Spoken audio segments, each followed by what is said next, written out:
Alright, let's talk navigation in Google Sites. So across the top bar up here, you'll see this is the name of your site. And as you come across, you've got your undo last action, redo last action, and then a preview button.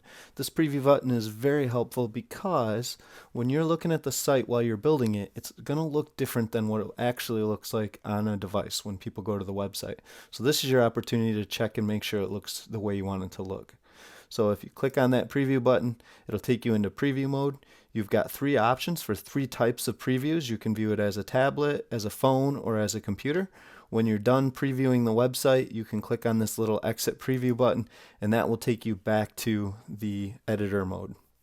The next button across is once you publish your site, and we'll talk about publishing next. But once you publish your site, this is where you get the link that you can send out to people to get to the website. The next button over is sharing with others. I'm going to do another separate segment on sharing, but this is where you go to set up your sharing options and see who has access to your website. Then you have your settings options here.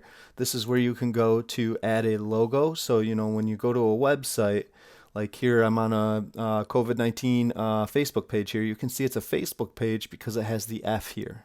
Right? So you can add those logos, those favicons and those logos into your website to help brand your website. You also have some tools down here for what people can see about your website. Kind of a nice one is when the last time the website was updated. And then analytics is really cool. You can connect your website to Google Analytics and view, once you publish it, who's looking at it and why. And at the very top is navigation. This allows you to switch what your navigation bar looks like. So it can either be on the side of your website or across the top of your website. And you can put a color behind it. You can make it white behind your navigation bar.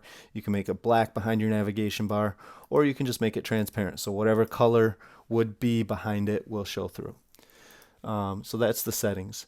The next button over here, the More button, gives you the option to duplicate the website. So if this was a template and you wanted to duplicate it to edit it and add things, you can duplicate your website here. You can also view your version history to go back to before something was changed. The blue button allows you to publish the website. We'll talk about publishing, but basically you have two websites always. You have the draft version, which nobody can see except the people who have editing rights, and you have the published version, which is kind of like your published book version. And as you scroll down, you can see the three editing tabs here at the top for different ways to edit your website.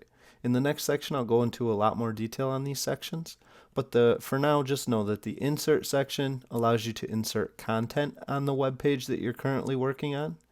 The pages section allows you to edit, remove, add, and organize pages on your website. And the themes tab allows you to set a theme that is universal across all the pages on your website. It's usually a color scheme and font scheme. Thank you for taking the time to watch this video. Hopefully it's provided you with some tools and some strategies for building your own websites on Google Sites. If you have any questions, please put them in the comments below. And if you enjoyed this video, go ahead and subscribe to catch more videos on using Google Apps for education.